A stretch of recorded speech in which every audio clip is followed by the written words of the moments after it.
Good evening.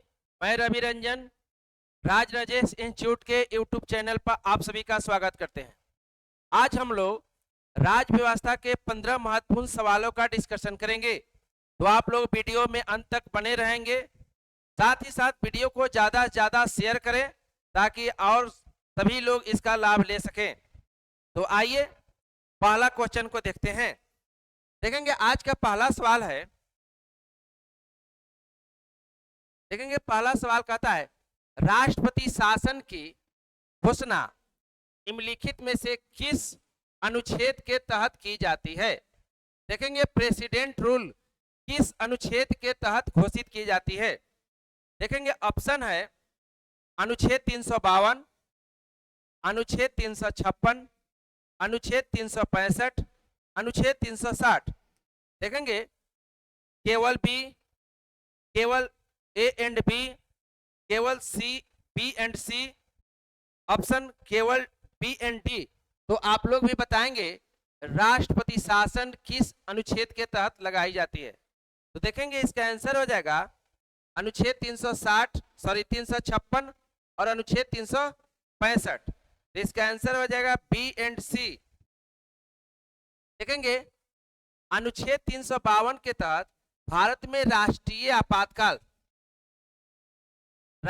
आपातकाल लगाया जाता है, नेशनल इमरजेंसी। देखेंगे अनुच्छेद 356 के तहत जब किसी राज्य में राज्य का संवैधानिक तंत्र विफल हो जाता है तो राष्ट्रपति के अनुसार राज्यपाल के अनुशंसा पर राष्ट्रपति उस राज्य में राष्ट्रपति शासन लगाते हैं। देखेंगे अनुच्छेद 365। देखेंगे अनुच्छेद 365 में कहा गया है कि यदि केंद्र सरकार राज्य को कोई निर्देश देता है और राज्य उसे मानने से इनकार करता है तो उस राज्य में माना जाएगा कि संवैधानिक तंत्र विफल हो गया है। उस स्थिति में उस राज्य में राष्ट्रपति शासन लगाया जा सकता है। तो आंसर आपका बी भी होगा और सी भी होगा। तो आंसर हो जाएगा सी, यानी बी एंड सी। देखेंगे अनुच्छेद 360। अनुच्छेद 360 के तहत वित्तीय आपातकाल लगाया जाता है, जो कि भारत में अभी तक एक बार भी वित्तीय आपातकाल नहीं लगाया गया है। देखेंगे राष्ट्रीय आपातकाल भारत में अब तक जो है 3 बार नेशनल इमरजेंसी की घोषणा की जा चुकी है। देखेंगे भारत में राष्ट्रपति शासन सबसे ज्यादा बार अगर पूछेगा तो उत्तर प्रदेश में, और सबसे पहले पूछेगा तो पंजाब में लगा था 1951 में। अब सबसे ज्यादा दिनों तक राष्ट्रपति शासन पंजाब में लगा था। आइए आज के दूसरे नंबर सवाल को देखते हैं। देखेंगे आज का दूसरा नंबर सवाल है फजल अली आयोग ने कितने राज्य और केंद्रशासित प्रदेश गठित करने की सिफारिश की थी। फजल अली आयोग ने कितने राज्य और केंद्रशासित प्रदेश गठित करने की सिफारिश की थी। देखेंगे ऑप्शन ए है 14 राज्य 6 केंद्रशासित प्रदेश, ऑप्शन बी है 16 राज्य 6 केंद्रशासित प्रदेश, ऑप्शन सी है 16 राज्य 3 केंद्रशासित प्रदेश, ऑप्शन डी है 14 राज्य और 3 केंद्रशासित प्रदेश। तो देखेंगे फजल अली आयोग ने, जिसका गठन 1953 में राज्य पुनर्गठन आयोग का गठन किया गया था, जिसने अपना रिपोर्ट 1955 में दिया था, जिसने भारत में 16 राज्य और 3 केंद्रशासित प्रदेश का गठन करने का सिफारिश किया था। लेकिन संसद ने 1956 में राज्य पुनर्गठन अधिनियम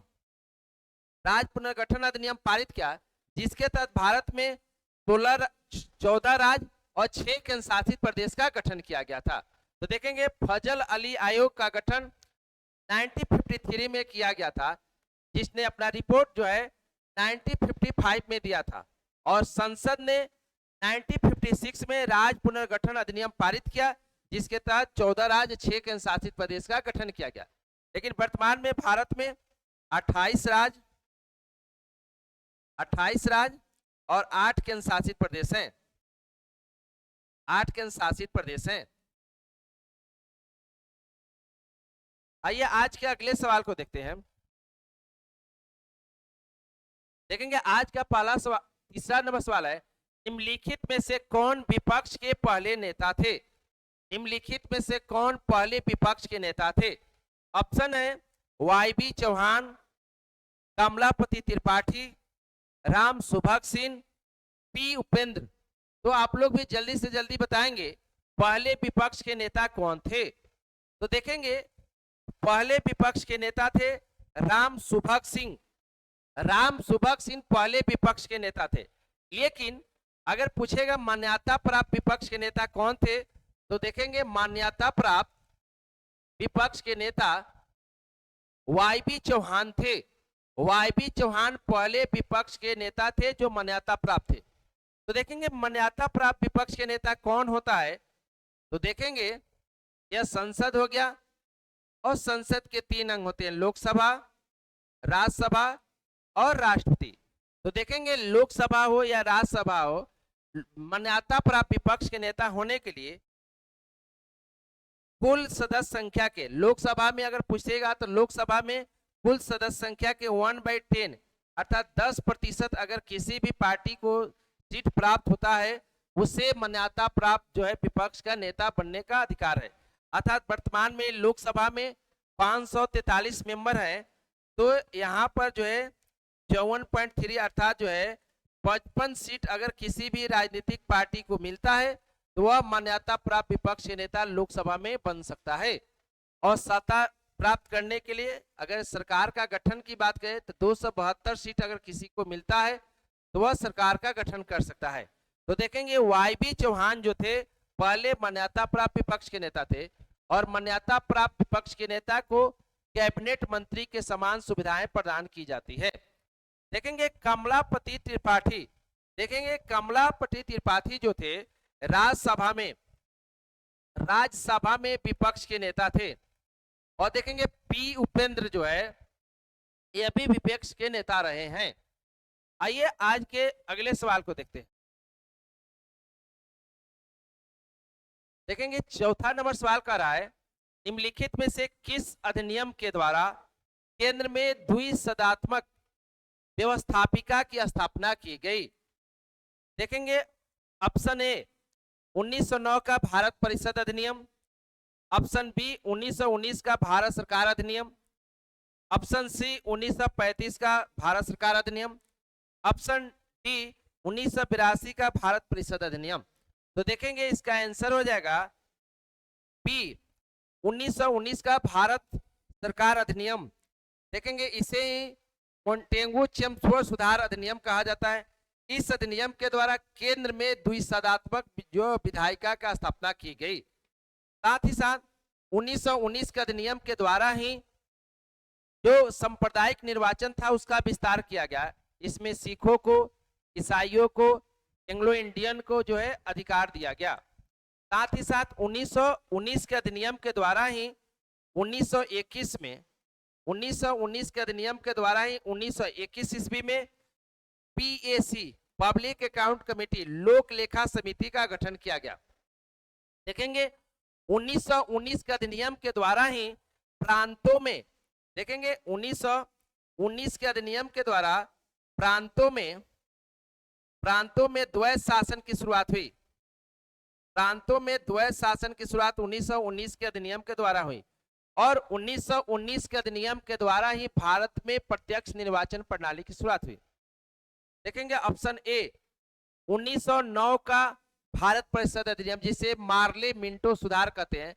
इस अधिनियम के द्वारा ही पहली बार भारत में सांप्रदायिक निर्वाचन प्रणाली अर्थात मुस्लिमों के लिए पृथक निर्वाचन की व्यवस्था की गई। साथ ही साथ 1909 के अधिनियम के द्वारा ही भारतीय सदस्यों को बजट पर लोक महत्व के विषय में पूरक और अनुपूरक प्रश्न पूछने का अधिकार दिया गया। देखेंगे 1935 के अधिनियम के द्वारा प्रांतों में द्वैध शासन की समाप्ति हुई, और केंद्र में 1935 के अधिनियम के द्वारा केंद्र में द्वैध शासन की शुरुआत हुई। द्वैध शासन तो ध्यान रखेंगे, प्रांतों में द्वैत शासन पूछेगा तो 1919 का अधिनियम, और पूछेगा केंद्र में द्वैत शासन की शुरुआत कब हुई तो 1935 के अधिनियम के द्वारा।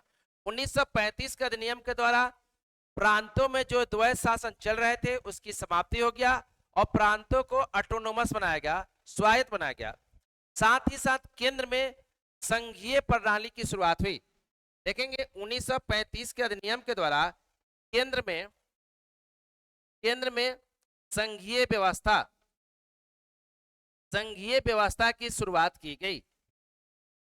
ठीक है, तो आइए अगले सवाल को देखते हैं। देखेंगे अगला सवाल है, निम्न में से कौन संसद के सदस्य हैं? देखेंगे निम्न में से कौन संसद के सदस्य हैं? ऑप्शन है लोकसभा और राज्यसभा, ऑप्शन बी है लोकसभा, राज्यसभा और प्रधानमंत्री, ऑप्शन सी है लोकसभा, राज्यसभा और राष्ट्रपति, ऑप्शन डी है लोकसभा, राज्यसभा, उपराष्ट्रपति और राष्ट्रपति। तो देखेंगे ऐसे सवाल कई बार पूछे गए हैं, बिहार एसएससी हो, बिहार दरोगा हो, बीपीएससी हो, तमाम एग्जाम में ऐसे सवाल पूछे गए हैं। तो आप लोग वीडियो को अंत तक देखेंगे और ज्यादा से ज्यादा शेयर करें। देखेंगे सवाल है संसद के अंग हैं, तो देखेंगे आर्टिकल 79 में संसद शब्द का वर्णन किया गया है, जिसके अंग होंगे संसद, जिसके 3 अंग होते हैं, लोकसभा, राज्यसभा और प्रेसिडेंट। यानी संसद के 3 अंग होते हैं, लोकसभा, राज्यसभा, राष्ट्रपति। तो देखेंगे ऑप्शन सी लोकसभा, राज्यसभा और राष्ट्रपति, सर सी हो जाएगा। संसद शब्द का वर्णन कहाँ है? तो आर्टिकल 79 में संसद शब्द का वर्णन है, जिसके 3 अंग होते हैं, लोकसभा, राज्यसभा और राष्ट्रपति। आइए अगले सवाल को देखते हैं। देखेंगे संसद के दोनों सदनों का संयुक्त अधिवेशन को निम्न में से कौन आहूत करते हैं? देखेंगे आहूत का मतलब होता है कौन बुलाता है, आहूत कौन करते हैं, यानी संयुक्त बैठक कौन बुलाता है। ऑप्शन है ए है लोकसभा अध्यक्ष, ऑप्शन बी है लोकसभा उपाध्यक्ष, ऑप्शन सी है राष्ट्रपति और ऑप्शन डी है प्रधानमंत्री। तो देखेंगे इसका आंसर हो जाएगा राष्ट्रपति। देखेंगे संविधान के अनुच्छेद 108 में वर्णित है कि अगर किसी भी विधेयक पर लोकसभा और राज्यसभा में गतिरोध उत्पन्न होता है तो अनुच्छेद 108 के तहत भारत के राष्ट्रपति संसद के संयुक्त बैठक बुला सकते हैं। इसका वर्णन अनुच्छेद 108 में है। देखेंगे संयुक्त बैठक 2 ही विधेयक पर होता है, साधारण विधेयक और वित्त विधेयक। देखेंगे अगर साधारण विधेयक एक सदन से पारित हो जाए और दूसरा सदन अगर 6 महीना तक अगर पारित नहीं करता है, उस स्थिति में भारत के राष्ट्रपति अनुच्छेद 108 के तहत संयुक्त बैठक बुला सकते। वित्त विधेयक, देखेंगे अगर वित्त विधेयक संसद में प्रस्तुत होने के 75 दिनों के अंदर अगर पारित नहीं होता है तो राष्ट्रपति संयुक्त बैठक बुला सकते हैं। अब देखेंगे जब संयुक्त बैठक आयोजित किया जाता है तो इसकी अध्यक्षता कौन करता है? तो अध्यक्षता लोकसभा अध्यक्षता कौन करते हैं? तो लोकसभा अध्यक्ष इसकी अध्यक्षता करते हैं। और देखेंगे लोकसभा अध्यक्ष के अनुपस्थिति में इसकी अध्यक्षता कौन करता है? तो उपाध्यक्ष, लोकसभा का उपाध्यक्ष इसकी अध्यक्षता करते हैं। अगर लोकसभा उपाध्यक्ष भी अनुपस्थित रहते हैं तो संयुक्त बैठक की अध्यक्षता कौन करता है? तो राज्यसभा के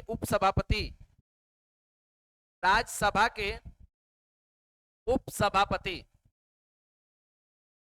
और उनके अनुपस्थिति में कौन करता है? तो बैठक में उपस्थित वरिष्ठ सदस्य जो है इसकी अध्यक्षता करते हैं। देखेंगे इसका वर्णन, संसद के संयुक्त बैठक का अध्यक्षता लोकसभा अध्यक्ष करेंगे। इसका वर्णन संविधान के अनुच्छेद 118 का खंड 4 में वर्णित है। देखेंगे भारत में अब तक 3 बार संसद के संयुक्त बैठक हुए हैं। देखेंगे 3 बार, अभी तक 3 बार संयुक्त बैठक हुए हैं। 3 बार संयुक्त बैठक बुलाई गई है। कब कब? तो देखेंगे 1961 में दहेज, देखेंगे 1961 में दहेज विधेयक, देखेंगे 1978 1978 में बैंकिंग सेवा विधेयक, बैंकिंग सेवा आयोग के लिए हुआ था। और तीसरा देखेंगे 2002 में प्रधानमंत्री अटल बिहारी वाजपेयी के समय कोटा पर। तो इस तरह से भारत में अब तक संयुक्त बैठक 3 बार आयोजित किए हैं। आइए आज के अगले सवाल को देखते हैं। देखेंगे आज का अगला सवाल है, निम्न में पहली बार किसकी अध्यक्षता में भाषाई प्रांत आयोग, देखेंगे किसकी अध्यक्षता में भाषाई प्रांत आयोग का गठन किया गया? ऑप्शन है A Fazl Ali, option B K M Panikkar, option C Hridaynath Kunzru, option D S K Dhar. तो आप लोग भी बताएंगे भाषाई प्रांत आयोग का गठन जो हुआ था उसके अध्यक्ष कौन थे? तो देखेंगे भाषाई प्रांत आयोग का गठन नवंबर 1947 में हुआ था। नवंबर 1947 में भाषाई प्रांत आयोग का गठन हुआ था, जिसने दिसंबर 1948 में अपना रिपोर्ट दिया था। एसके धर की अध्यक्षता में भाषाई प्रांत आयोग का गठन हुआ था। और ध्यान रखेंगे फजल अली की अध्यक्षता में राज्य पुनर्गठन आयोग, राज्य पुनर्गठन आयोग का गठन हुआ था। दोनों में कंफ्यूजन हो सकते हैं। देखेंगे भाषाई प्रांत आयोग का गठन 1947 में एसके धर की अध्यक्षता में, और राज्य पुनर्गठन आयोग का गठन हुआ था फजल अली की अध्यक्षता में 1953 में, जो अपना रिपोर्ट 1955 में दिया था। और उसके 2 अन्य सदस्य थे, एक थे के एम पनीकर थे और एक थे हृदयनाथ कुंजरू। ये सब जो है राज्य पुनर्गठन आयोग के मेंबर थे। तो आइए आज के अगले सवाल को देखते हैं।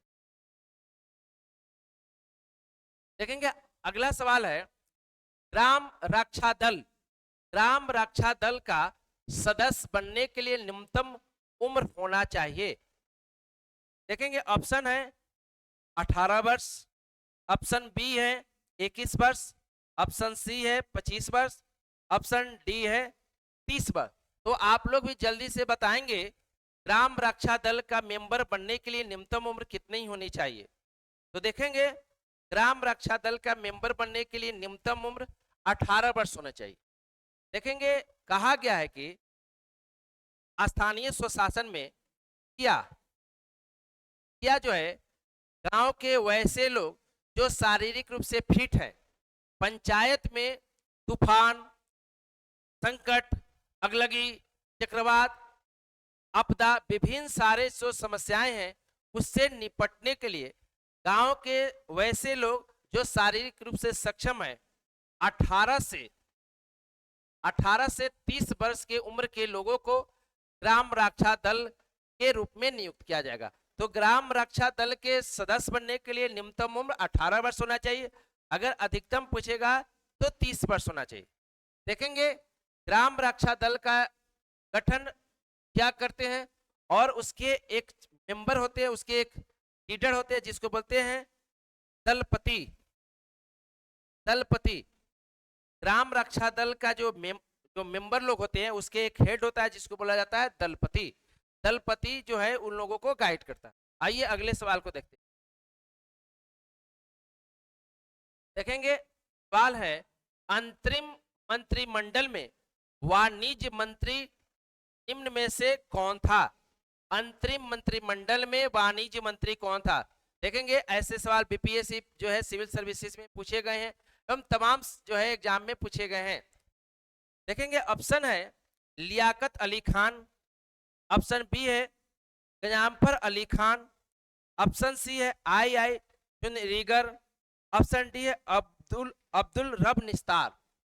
तो देखेंगे वाणिज्य मंत्री अंतरिम सरकार में थे आई चुनरीगर।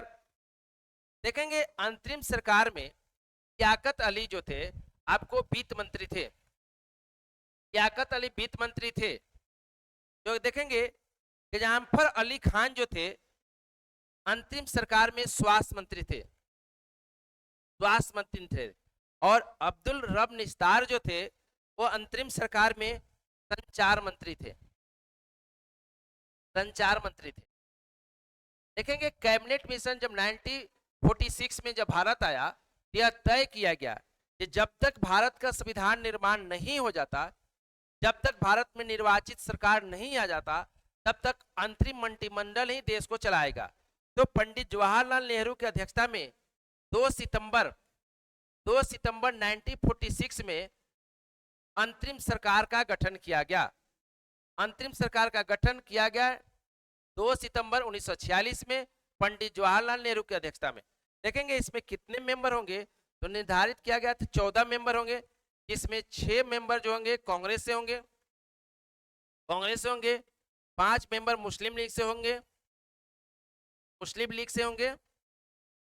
एक सिख होंगे, एक ईसाई होंगे और एक पारसी होंगे। देखेंगे मुस्लिम लीग जो है सीट कम मिलने के कारण मुस्लिम लीग ने 2 सितंबर 1946 को अंतरिम सरकार में शामिल नहीं हुआ। मुस्लिम लीग 2 सितंबर 1946 में शामिल नहीं हुआ और मुस्लिम लीग ने इसका विरोध किया।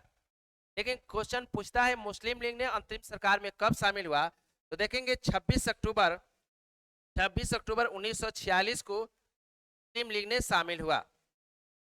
डेट याद रखेंगे, पूछा गया है मुस्लिम लीग जो है शामिल कब हुआ, 26 अक्टूबर 1946 को अंतरिम सरकार में शामिल हुआ। आइए अगले सवाल को देखते हैं। देखेंगे विधान परिषद के कितने सदस्यों का चुनाव स्थानीय संस्थाओं के निर्वाचक मंडल के द्वारा किया जाता है।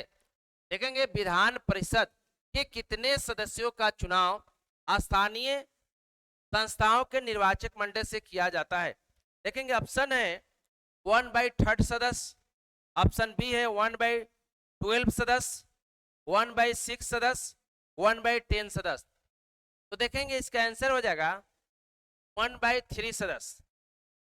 देखेंगे विधान परिषद के सदस्यों का जो निर्वाचक मंडल होता है का वर्णन अनुच्छेद 171 के खंड 3 में किया गया है। इसमें कहा गया है विधान परिषद के 1/3 मेंबर जो है 1/3 सदस्य जो है विधानसभा के सदस्य के द्वारा चुने जाएंगे, विधानसभा सदस्य के द्वारा। देखेंगे कहा गया है विधान परिषद के 1/3 मेंबर जो है वो स्थानीय स्वशासन एवं नगर पालिका के सदस्यों के द्वारा 1/3 सदस्यों का निर्वाचन किया जाता है। देखेंगे विधान परिषद के 1/12 सदस्य को स्टूडेंट लोग, विद्यार्थी लोग जो बीए पास है वो भी 3 वर्ष पहले बीए पास किए हैं उनके द्वारा 1/12 सदस्यों का चुनाव किया जाता है। और विधान परिषद के 1/12 सदस्य को शिक्षकगण के द्वारा किया जाता है। वह शिक्षक जो है उच्च माध्यमिक विद्यालय में जो पिछले 3 वर्ष से पढ़ा रहे हैं उनके द्वारा किया जाता है। और देखेंगे विधान परिषद के 1/3 सदस्य को राज्यपाल मनोनीत करते हैं, जो कला, विज्ञान, साहित्य, समाज सेवा में विशेषज्ञ होते हैं। देखेंगे 1/10 यह हो जाता है कोरम, गणपूर्ति। तो आइए अगले सवाल को देखते हैं। देखेंगे सवाल है 11 नंबर, आपातकाल के दौरान लोकसभा के कार्यकाल को निम्नलिखित में से कौन बढ़ा सकता है। देखेंगे जब देश में इमरजेंसी लगा हो उस दौरान लोकसभा के कार्यकाल को कौन बढ़ा सकता है। देखेंगे ऑप्शन है लोकसभा अध्यक्ष, ऑप्शन बी है राष्ट्रपति, ऑप्शन सी है संसद, ऑप्शन डी है निर्वाचन आयोग। तो आप लोग बताएंगे नेशनल इमरजेंसी लगा हो उस दौरान लोकसभा के कार्यकाल को कौन बढ़ा सकता है? तो देखेंगे इसका आंसर होगा संसद। देखेंगे संविधान के अनुच्छेद 82 का खंड 2 में वर्णित है कि जब देश में आपातकाल लगा हो तो लोकसभा के कार्यकाल को संसद एक बार में 1 वर्ष के लिए बढ़ा सकता है। ठीक है, लेकिन 1 वर्ष में स्थिति समान ना हो तो फिर इसे 1 वर्ष के लिए बढ़ाया जा सकता है, लेकिन एक बार में 1 ही वर्ष के लिए बढ़ाया जा सकता है। देखेंगे 42वें संविधान संशोधन के द्वारा 1976 में लोकसभा के कार्यकाल को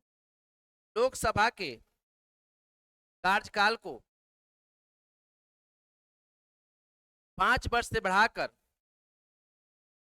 से बढ़ाकर 6 वर्ष कर दिया गया था। देखेंगे 5वीं लोकसभा के कार्यकाल को, देखेंगे ध्यान से सुनेंगे, 5वीं लोकसभा के कार्यकाल को 2 बार 1-1 वर्ष के लिए बढ़ाया गया था। देखेंगे 44वें संविधान संशोधन के द्वारा 1978 में पुनः लोकसभा के कार्यकाल को 5 वर्ष से घटाकर 6 वर्ष से घटाकर 5 वर्ष कर दिया गया। ध्यान रखेंगे लोकसभा के कार्यकाल को आपातकाल के दौरान संसद बढ़ा सकता है। इसका वर्णन अनुच्छेद 82 का खंड 2 में है। एक बार में 1 वर्ष के लिए बढ़ाया जा सकता है। सवाल अक्सर पूछे गए हैं, इस संविधान संशोधन के द्वारा लोकसभा के कार्यकाल को 5 वर्ष से बढ़ाकर 6 वर्ष किया गया था, तो 42वें संविधान संशोधन द्वारा, और पुनः 44वें संविधान संशोधन के द्वारा 6 वर्ष से घटाकर 5 वर्ष कर दिया। देखेंगे 5वीं लोकसभा के कार्यकाल को 5वीं लोकसभा के कार्यकाल को 2 बार बढ़ाया गया था। 1-1 वर्ष के लिए 2 बार बढ़ाया गया था। ठीक है, आइए अगले सवाल को देखते हैं। देखेंगे आज का 12वां सवाल है, निम्नलिखित में से कौन सा अनुच्छेद राज्य को निर्देश देता है कि सार्वजनिक स्थल पर मादक पदार्थों के सेवन एवं बिक्री पर प्रतिबंध लगाए? देखेंगे ऑप्शन है अनुच्छेद 44, ऑप्शन बी है अनुच्छेद 45, ऑप्शन सी है अनुच्छेद 47, ऑप्शन डी है अनुच्छेद 48। तो देखेंगे अनुच्छेद 47 में वर्णित है कि अनुच्छेद 47 राज्य को निर्देश देता है कि राज्य लोक स्वास्थ्य, जीवन स्तर, पोषाहार और सार्वजनिक स्थल पर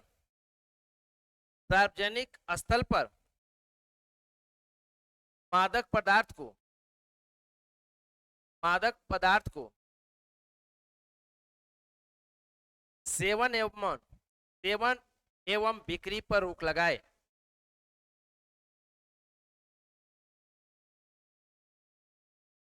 देखेंगे अनुच्छेद 47 में इन सारे बातों का वर्णन है।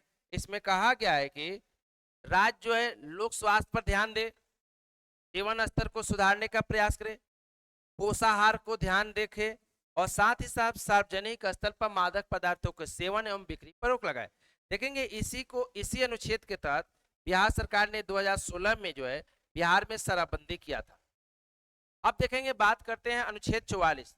देखेंगे अभी हाल ही में अनुच्छेद 44 चर्चा में है। इसमें जो है यूसीसी यूनिफॉर्म सिविल कोड समान नागरिक संहिता का वर्णन किया गया है। देखेंगे हाल ही में देश का पहला राज्य उत्तराखंड हुआ तो अपने यहाँ यूसीसी लागू किया। देखेंगे आप सुन रहे होंगे जो गोवा है पहला राज्य, तो गोवा में जो यूसीसी लागू है यूनिफॉर्म सिविल कोड, वो स्वतंत्रता प्राप्ति से पहले का है, ब्रिटिश काल में ही लागू था। लेकिन स्वतंत्रता प्राप्ति के बाद देश का पहला राज्य उत्तराखंड बना जहां पर यूसीसी लागू किया गया। तो देखेंगे अनुच्छेद 44 जो है यूसीसी की बात करता है, समान नागरिक संहिता की बात करता है। देखेंगे अनुच्छेद 45 में, देखेंगे इसमें पहले 6 से 14 वर्ष के बच्चों के लिए अनिवार्य एवं निःशुल्क शिक्षा की व्यवस्था की गई थी। लेकिन वर्तमान में इसमें 0 से 6 वर्ष के बच्चों के लिए शिक्षा का प्रावधान है, यानी प्री प्रारंभिक शिक्षा का जो है व्यवस्था राज्य करेगा। इसका वर्णन अनुच्छेद 45 में वर्तमान में देखेंगे। अनुच्छेद 48 में कहा गया है, राज्य को निर्देश दिया गया है कि राज्य जो है कृषि को और कृषि कार्यों में लगे जो पशुपालक है, किसी को उन्नत बनाएगा, उन्नत करने के लिए प्रयास करेगा। साथ ही साथ दुधारू पशु के संरक्षण और उसके वध को प्रतिबंधित करेगा। ध्यान रखेंगे, दुधारू पशु के संरक्षण और जो है उसके हत्या को प्रतिबंधित करेगा, अनुच्छेद 48 में कहा गया है। आइए अगले सवाल को देखते हैं। देखेंगे 13 नंबर सवाल है, निम्नलिखित में से कौन संविधान सभा के प्रोटेम स्पीकर थे? देखेंगे संविधान सभा के प्रोटेम स्पीकर कौन थे? आप लोग जल्दी से जल्दी जवाब देंगे। प्रोटेम स्पीकर ऑप्शन है डॉक्टर राजेंद्र प्रसाद, सच्चिदानंद सिन्हा, डॉक्टर भीमराव अंबेडकर, एस.सी. मुखर्जी। देखेंगे प्रोटेम स्पीकर, बहुत सारे लोग सोच रहे होंगे प्रोटेम स्पीकर कौन थे, तो देखेंगे इसका आंसर होगा सच्चिदानंद सिन्हा। प्रोटेम स्पीकर का अर्थ ही होता है अस्थाई। अस्थाई तो आप जानते हैं संविधान सभा के प्रथम और अस्थाई अध्यक्ष डॉक्टर सच्चिदानंद सिन्हा थे।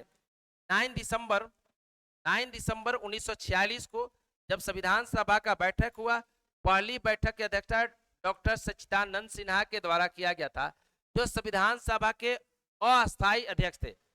डॉक्टर राजेंद्र प्रसाद जो थे, जो इन्हें 11 दिसंबर 1946 को संविधान सभा का अस्थाई अध्यक्ष परमानेंट चेयरमैन चुन लिया गया था। और देखेंगे एस.सी. मुखर्जी जो थे संविधान सभा में उपाध्यक्ष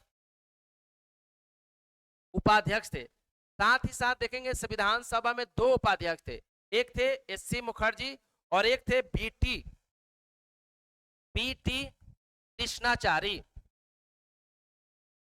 बी.टी. कृष्णाचारी जो थे, 2 लोग जो है संविधान सभा में उपाध्यक्ष थे। तो आइए आज के 14 नंबर सवाल को देखते हैं। देखेंगे निम्नलिखित में से किस अनुच्छेद के तहत केंद्र सरकार राज्य सूची के विषय पर कानून बना सकती है? ऑप्शन है अनुच्छेद 249, ऑप्शन अनुच्छेद 250, ऑप्शन अनुच्छेद 252, ऑप्शन अनुच्छेद 253। आप जानते हैं भारत के संविधान में संघीय व्यवस्था का वर्णन है और भारत जो है संघीय आधार पर ही जो है सरकार चलती है। तो यहाँ पर केंद्र और राज्यों के बीच 3 लिस्ट का वर्णन किया गया है, शक्तियों का बंटवारा किया गया है। संघ सूची, राज्य सूची और समवर्ती सूची। देखेंगे 3 लिस्ट का वर्णन है, जिसमें संघ सूची पर कानून केंद्र सरकार बनाता है, राज्य सूची पर राज्य सरकार बनाता है और समवर्ती सूची में केंद्र और राज्य दोनों बनाता है। लेकिन संविधान के अनुच्छेद 249 में वर्णित है कि अगर राज्य सूची का वर्णित विषय, जो विषय राज्य सूची में है, अगर राज्यसभा उसे राष्ट्रीय महत्व का घोषित कर देता है, तो संसद राज्य सूची के विषय पर 1 वर्ष के लिए कानून बना सकता है। देखेंगे सवाल पूछे जाते हैं, राज्य सूची के विषय पर केंद्र सरकार कितने दिन के लिए कानून बनाता है? तो 1 वर्ष के लिए कानून बना सकता है, आवश्यकता पड़ने पर उसे बढ़ाया जा सकता है। देखेंगे अनुच्छेद 250, देखेंगे आपातकाल। देखेंगे जब देश में इमरजेंसी लगा हो, आपातकाल लगा हो, तो अनुच्छेद 250 में वर्णित है कि देश के लिए कानून राज्य सूची के विषय पर संसद बनाएगा। ठीक है, यानी संसद जो है राज्य सूची के विषय पर कानून बनाएगा इमरजेंसी में। देखेंगे अनुच्छेद 252, देखेंगे अनुच्छेद 252 में है जब दो या दो से अधिक राज्य, देखेंगे 2 या 2 से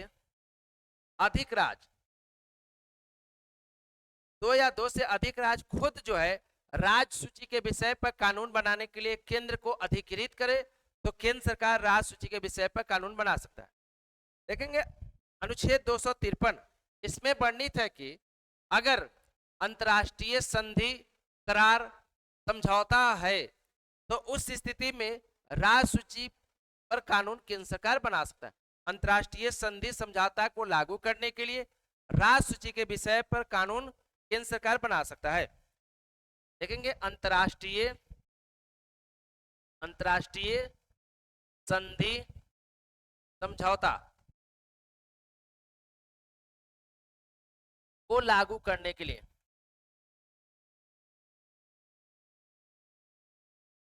अंतर्राष्ट्रीय संधि और समझौता को लागू करने के लिए राज्य सूची के विषय पर केंद्र सरकार कानून बना सकता है। आइए आज के अंतिम सवाल को देखते हैं। देखेंगे आज का अंतिम सवाल है, नई संसद भवन के वास्तुकार निम्नलिखित में से कौन है। देखेंगे हाल ही में देखे होंगे नया संसद भवन 2023 में काज करना शुरू कर दिया, तो नया जो संसद भवन बना है उसके वास्तुकार कौन है, आर्किटेक्ट कौन किया है। तो देखेंगे इसका आंसर हो जाएगा बिमल पटेल। बिमल पटेल जो है इसके डिजाइन किए हैं। देखेंगे जो चंद्रकांत सोमपुरा जो है वह कौन है, तो वह राम मंदिर के जो है वास्तुकार हैं, राम मंदिर का डिजाइन किए। देखेंगे श्री वासुदेव कामत। देखेंगे जो श्री वासुदेव कामत है, राम मंदिर के जो प्रथम तल है उसमें जो राम दरबार बन रहा है उसका जो है डिजाइन इनके द्वारा किया जा रहा है। राम दरबार का डिजाइन फर्स्ट फ्लोर पर जो राम मंदिर में है का इन्होंने डिजाइन कर रहे हैं। देखेंगे राम सुतार, ये जो है स्टैचू ऑफ जो यूनिटी जो है गुजरात में है, स्टैचू ऑफ यूनिटी के जो वास्तुकार जो है राम सुतार है। तो इस तरह से आज के सेशन में हम लोग 15 महत्वपूर्ण सवालों का डिस्कशन किया। फिर अगले क्लास में फिर महत्वपूर्ण सवालों के साथ मिलेंगे, तब तक के लिए आज इतना ही। धन्यवाद।